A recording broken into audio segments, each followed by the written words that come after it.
We are once again in the book of Revelation, Revelation chapter 2.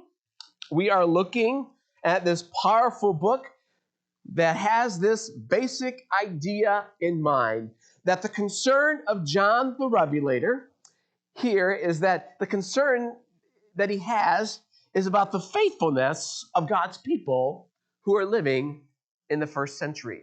John's writing to those people in the first century. John frequently uses the metaphor of Babylon. And the reason for that is mainly because in the Old Testament, God's people ended up in captivity a number of times, mostly to Babylon and Assyria. The two big ones were in Egypt, that was in exile, by the way, and in Babylon. And so as they lived in Babylon, a place that was not their home, and a place that constantly tried to allure them to that particular life, is a place that the Revelator, or the Old Testament prophets, that one day that they would wake up and these folks would realize that they were not the people of God, but they were the people of Babylon who worshiped God on occasion. And that, once again, that is a recurring theme. But that is the point of the Old Testament exile, that they were worried that Babylon would so become a part of their life that would be who they are. Now here are in Revelation chapter 2, John, the generation of apostles are now gone. John's pretty much the last disciple left. The disciples are scattered. The church has been scattered all over the empire. It's everywhere. That's why we have letters to all these kinds of churches, because the church has been scattered everywhere.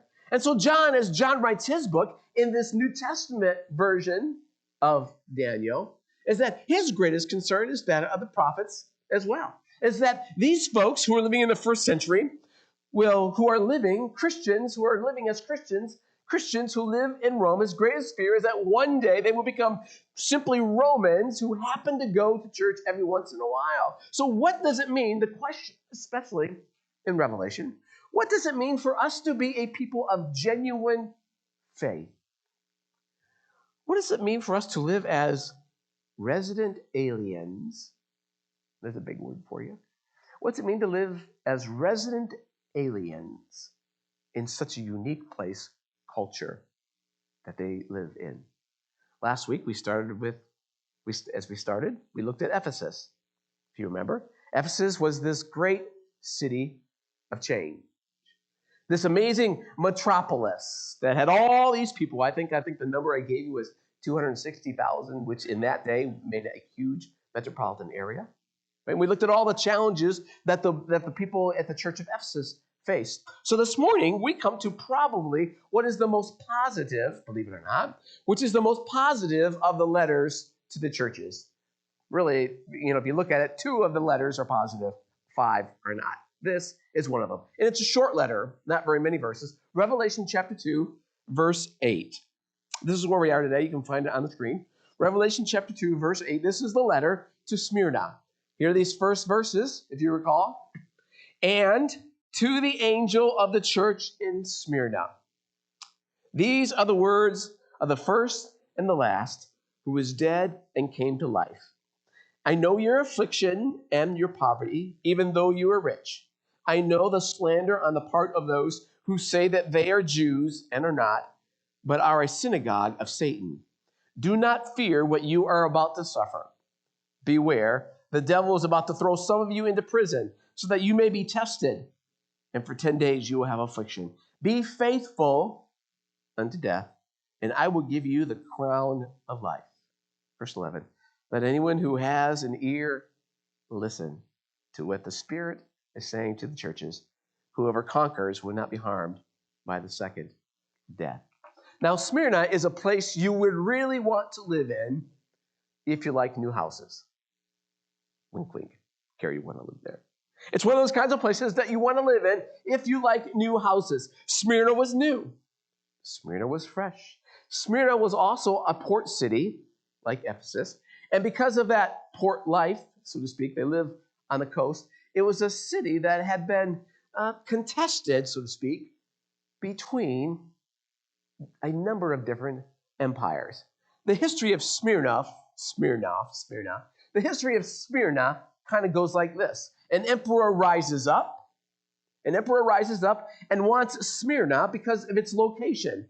So this empire would rise up. They want Smyrna, and so they would conquer it. They'd kill everybody in town, and then they would rebuild that town. They liked that town so much. Then the next emperor would come along, whoever that might be. He'd come along and he'd burn down everything that was in Smyrna. Then he would rebuild it because that's a place he wants. He'd rebuild it after his own kind of personality and whatever that might be. And it was that kind of life for the city of Smyrna, that it would just go back and forth, bouncing back and forth between these different regimes that kept coming in and wanting that city. Right? At this point in their history, Smyrna really had to make a wager, so to speak. They had to decide which empire that eventually came in were they going to side with. Who was Smyrna going to side with? And a good way to look at this, if you go back in time about 180 years, go back 200 years, when Texas was an emerging state. Texas was also faced with a decision. Who was Texas, the state of Texas, going to side with? You have this piece of property of Texas that has been strategically placed between the United States and Mexico, between the Gulf, Texas was, and the United States. It's an important piece of property. We all know it. Texas, it's big. There are lots of things you can grow in Texas. And you can have all kinds of property. I mean, Texas was, right? So in its history, Texas had three choices, if you know your history, right? They could be independent, right? They could be the independent Republic of Texas. Or they could side with this emerging nation to their south in Mexico. Or they could say, no, we're not going to side with them. We're going to side with the United States. And this was essentially what Smyrna had to do. They had these options. Smyrna had the option of staying independent, and by being independent, they would keep getting run over for all these empires who came in to keep rolling them over. Or here they are at a time where it seems like all these empires are emerging around us. Or we could put all our chips on the table. They weren't Nazarenes, right? But they put all their chips on the table. And they said, what if we put everything on Rome, right? What if we bet on Rome? And that's what they did. Smyrna sided with Rome. They bet that Rome was going to be this emerging superpower, and so they built a temple to the Roman goddesses as a way of celebrating their faith in Rome. And it paid off, this choice they made. It paid off big. You know, Rome won. They were that uber power. And so Rome praised Smyrna and poured money into the city of Smyrna because of their loyalty to Rome. So here is this city that was constantly facing death, who decided to put all their faith and their fidelity to Rome, and it worked. Rome cared for the life of Smyrna. It gave them this huge economic blessing. Scripture says it gave them the crown of Smyrna. But Jesus speaks to Smyrna, as we've read in Revelation chapter 2. Even though you have received the crown of life, Jesus speaks to them, as we've read. Jesus says, you are still having a little bit of trouble. Right? And the church at Smyrna, the people of Smyrna, they were having trouble for a couple of reasons. Because, as we've all seen, the issue with Rome was very problematic for the Christians. What do we do? How do we worship the Lord of all when Caesar keeps wanting us to praise him as well? Their loyalties in the church began to be a little bit divided. So they refused to participate in these various celebrations and worship activities in Smyrna that were designed to worship Rome, that they would praise Rome. And as you would expect, because they refused to do it, they became they became suspicious citizens. And because Smyrna had a lot of freedom in it, right, it made a great town because of the freedom that it gave its people. It made for a great place for those Jewish populations to live in. Because as long as the Jewish nation continued to pay taxes, They were just kind of left alone. Think of the Amish here in that respect. All right? Think of them in that kind of framework. And so they were allowed these freedoms of worship. They were allowed these freedoms, but as the people within the community began to become Christians, they began, because of that, and because they did that, they began to not pay their respects or honor to Caesar. It looked pretty bad on the Jewish community. If you can see that. The fear was that they were going to lose their freedoms that had been given to them by Rome because they were loyal to Rome. They were afraid that they would begin to lose their freedoms if they kept on doing what they were doing and not honoring Caesar in the worship of the gods. And what made things more challenging was that those Gentiles, those pesky Gentiles, you and I, they also began to come to Christ. Gentiles who were once on this side of the loyalty banner to Rome are now on this side siding with Christians. And so you have Jews who are becoming Christians who are thinking, I don't know. You have Gentiles who are now becoming Christians, and their loyalty is shifting. And it created all sorts of problems within the church and for the church. And John says to them, Jesus recognizes this, and he says to the people, you are facing what he would describe as the synagogue of Satan, meaning Rome. And you are being thrown into prison, as we've read. The people were being thrown into prison because of the shift in their loyalties. Your accuser, John writes, is pointing at you. Now, in the Old Testament, in the Old Testament, the devil, Satan, as you know, Satan is really the accuser in the Old Testament. That the role of the devil is always to say this, oh, no, you're not faithful. Think Job, right? Satan as the accuser in the Old Testament.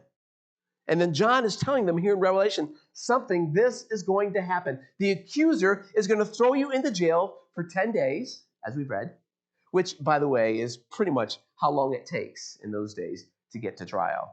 And the justice system was pretty swift in those days. You only had to wait around 10 days before you got yourself a trial. And at that trial, the authorities would ask you, and they're going to ask you, are you followers of Jesus?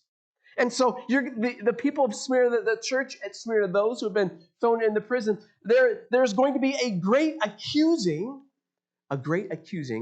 in your life. And here is what the question is going to be every single time they face Roman authorities. Are you faithful to Rome, or are you faithful to Jesus? Now, if you can read between the lines a little bit and think through that more and more, I just want you to know that is a question that we face almost every day in our own lives. In subtle kinds of ways, the question is, are you going to be faithful to Rome in what you're doing, or are you going to be faithful to Christ? And yes, that is going to create tension. And that's where the people of Smyrna were. But the letter says, and I said that's a positive letter, believe it or not. The letter says, this is why, though, Jesus says, this is why I love you. Because you have been faithful to Christ. You have found yourself being accused because you have been faithful to him. And if you will be faithful to me, as John writes, Jesus says, if you will be faithful to me, then I will give you a crown that will never be taken away throughout the course of history.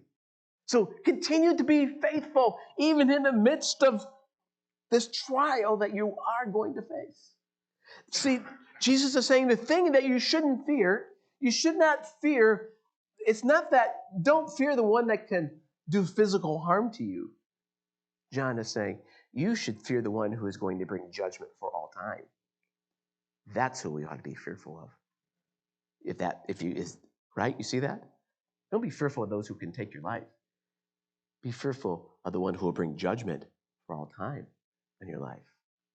So in some ways, this is the best of the 7 letters. Because Jesus says, hang in there. Do well. You're going to get a crown of life for it. I like this letter, right? If you were to ask Jesus, which of the 7 churches that you approve of the most, without batting an eye, Jesus would probably say, I like Smyrna. It's a good church. But it kind of gives me headaches as well. Makes me scratch my head a little bit. I've been saying to you from the beginning that Revelation operates as a pair of glasses, as the kids can very well tell you. By the time we're done with this series, the kids are going to know what these are for. But Revelation operates as a pair of glasses, right? That we put on so that we can do what? So that we can interpret the world differently through the eyes of the Revelator. And if we put these glasses on, if we were to put these glasses on, we would look at this church in Smyrna, if we had these glasses on, and we would say, yes, I'll do it. Yes. Smyrna? Smyrna? Yes. If you were to put these glasses on, you would say that, yes, Smyrna is that faithful church. But if you don't have those glasses on, if you just see Smyrna for what it is, Smyrna may not be the kind of church that you would want to go to. You follow me there? It may not, if we look at it from our own perspective, from our own eyes, without the way that Jesus looks at this church, it may not be the church that you would want to go to. Smyrna's probably not the kind of church that, I would want to pastor. I don't know. Yeah, I do. I don't, but you know what I mean when I say that? It's just, right? I say this because we and I have our own ways of trying to answer the question, what does a good church look like? And when we look at Smyrna today, we really are seeing, what does a good church look like? Now, if you ask Jesus what a good church looks like, well, he's going to say Smyrna. But if I were to ask you or somebody else what a good church looks like without those glasses on, my guess is that you would say the church looks more like Laodicea. And we'll get to that later. Let me make it, see if we can understand this a little bit better. Every time I go to a pastor's event, whether it's a Christmas dinner or a retreat, district assembly, or even general assembly, anytime pastors go to those things, or anytime I go to any of those things, it's inevitable that you will always get asked this question. And you get asked this question anytime you get a group of pastors together. They're always asking this question. Anybody know what that question might be? It's like this.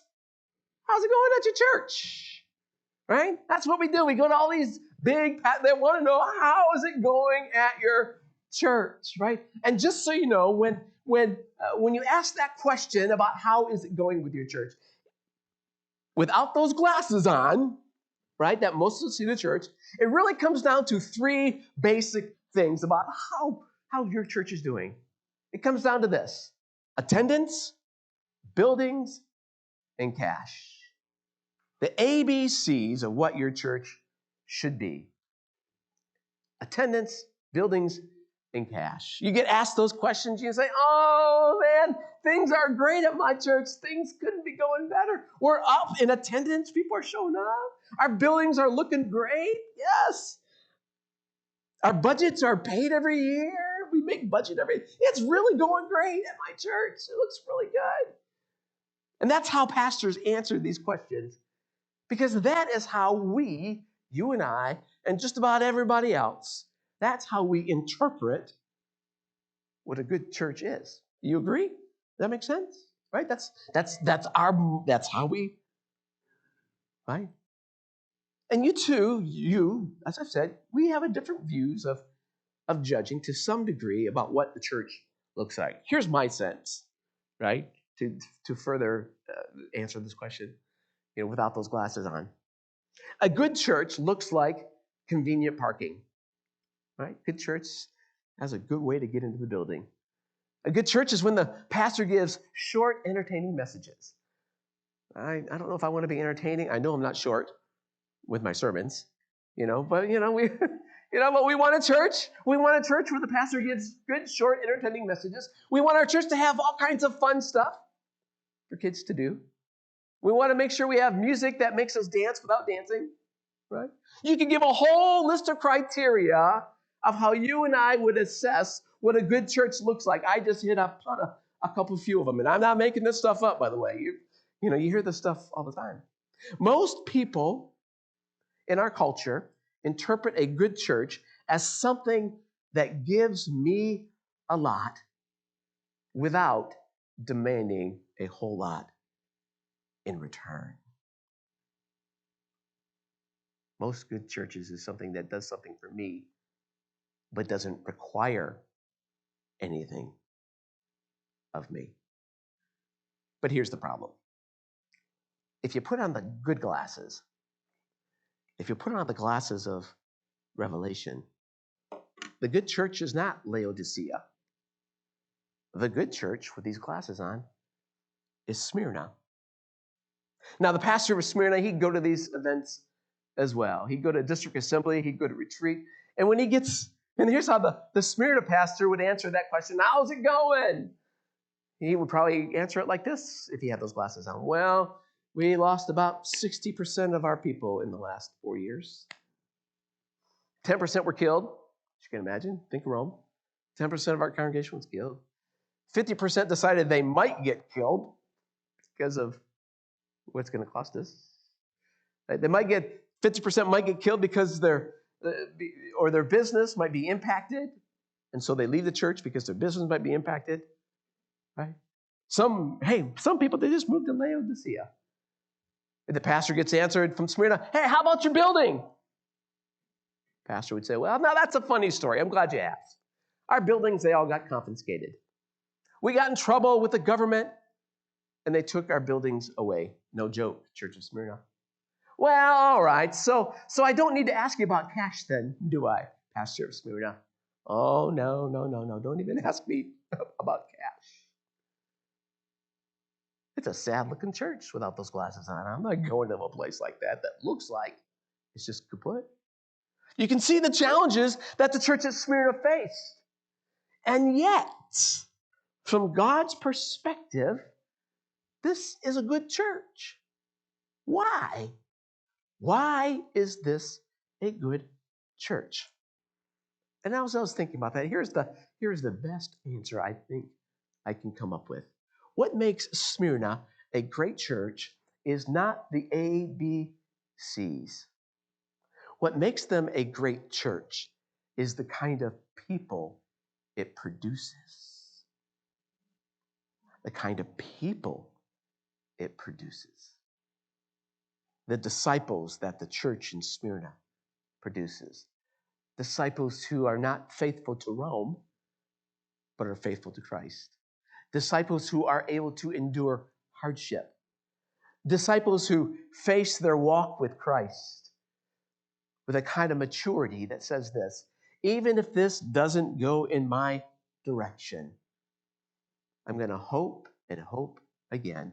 I will never let you go, Lord.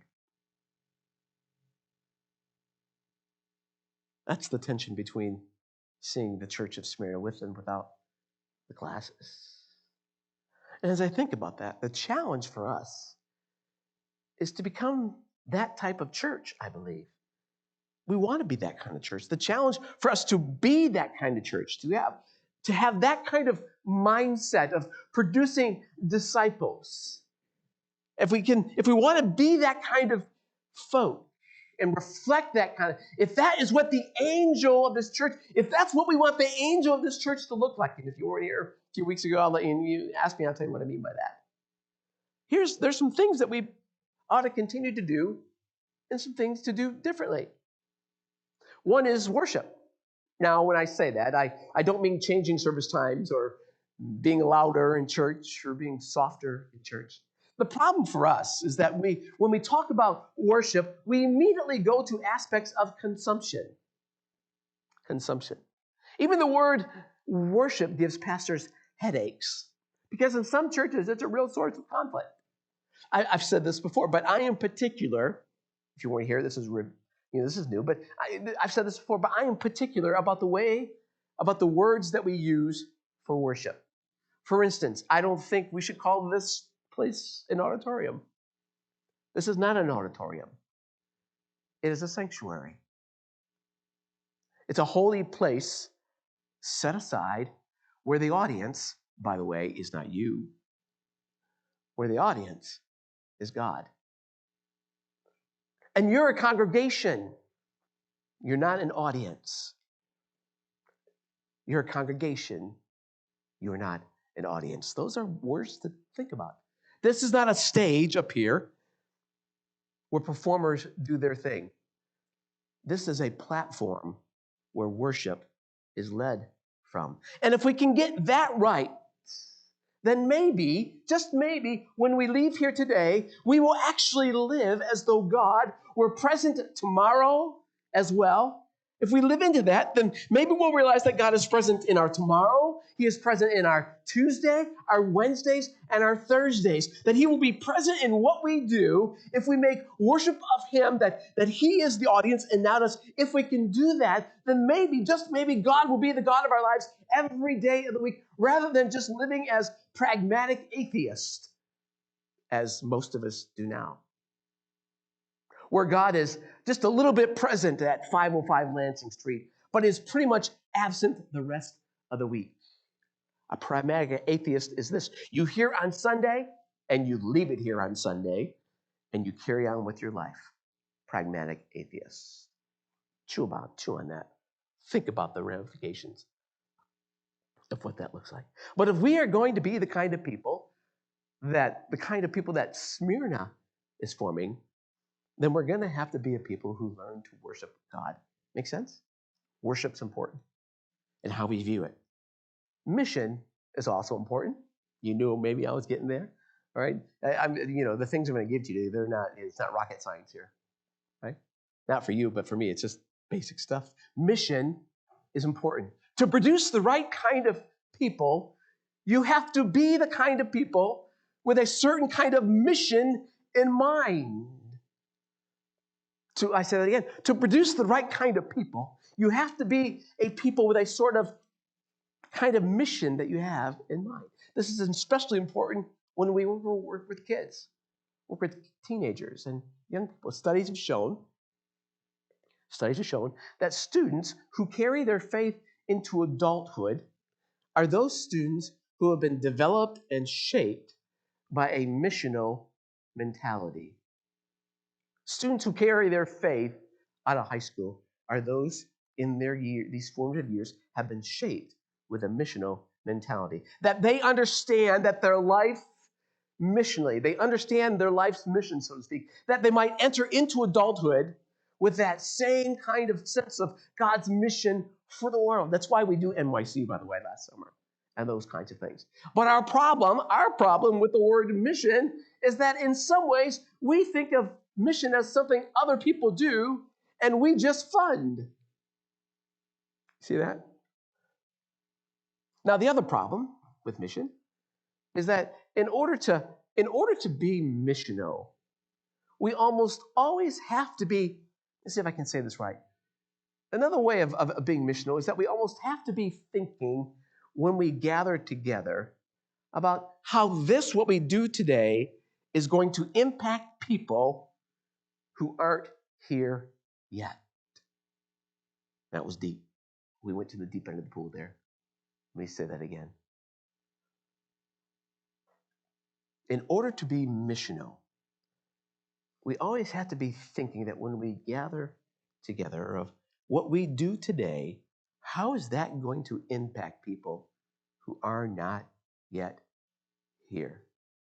For example, most of what's been prepared today has been prepared for people, you, who are going to be here anyways. And thank you for showing up. We greatly appreciate it. Thank you for being here. But a missional heart says that as we've gathered together today to receive from God, we have also gathered here as well, knowing that God's heart is just like the last phrase of the book of Jonah, which I kind of read today, where it says, God says, should I not care for this city? Right? So while Jonah is going on about the people in the city, God says, should I not care about them? Now, here's the funny part about that statement. God's not there yet, but He's already thinking about those who aren't there yet.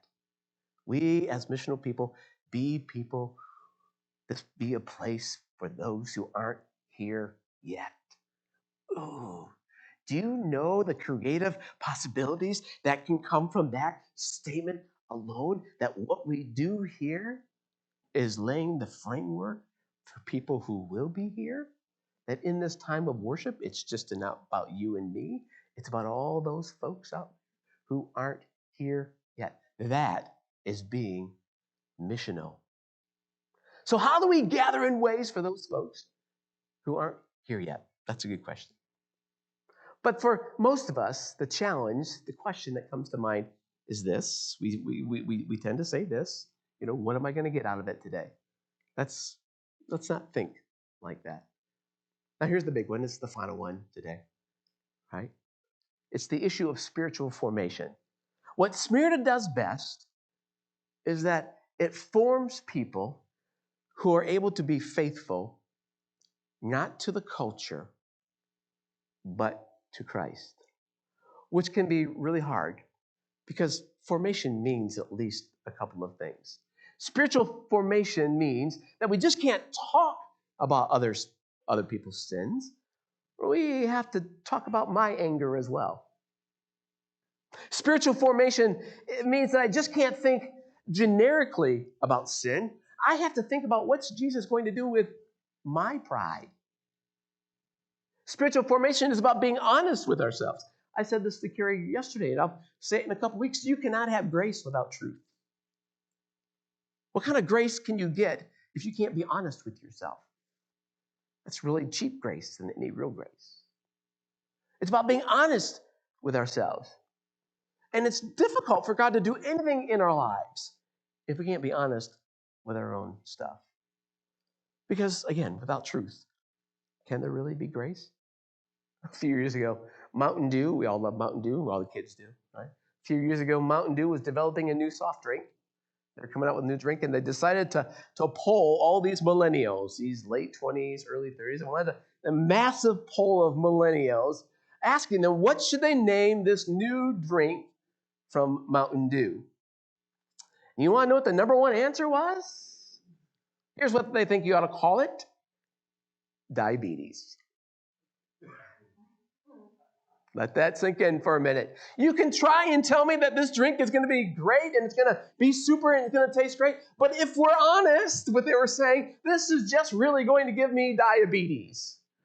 Another way to put it in this terms of being shaped by the culture is that over the 20th century, you know this, there have been countless kinds of inventions. But let me walk through countless inventions over the 20th century. Telephones, calendars, individual cameras, record players. I don't know if you still have one. Record players, cassette players, Rolodexes. You remember those, right? Rolodexes. Televisions. No joke, right? Invention of the 20th century. Encyclopedias. I can list at least 20 more different kinds of inventions over the 20th century. And for most of the past century, right, you've wanted these things. Most of us have all those 20 different things with us and had those 20 things, yes. But now, today, this whole generation keeps these things in their pocket. And they'll never know anything about that we've just talked about. In other words, we are largely being shaped, not just by the messages that we're receiving, but we are being shaped by how we are getting it. Spiritual formation is important. So what does a good church look like? Does the good church look like those who have conquered the ABCs? Or does the church look like Smyrna, who forms the right kind of people? Because when you form the right kind of people, like Smyrna did, then the ABCs will just be a bonus, a reflection of forming disciples. It's inverted. Shape disciples, and those other things will just happen. we want to do this, and they're important, you know what I mean. But if that's the focus and not the hearts of people, we're going to end up a church looking like the church without glasses on, rather than the church at Smyrna that Jesus sees with those glasses on.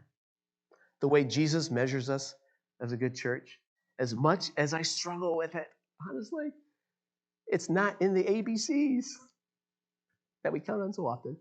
Our measurement as a good church will be the ability to form people who are faithful to Christ in the midst of a culture that wants to pull us in all different kinds of directions. Be the church of Smyrna that Jesus sees through his glasses.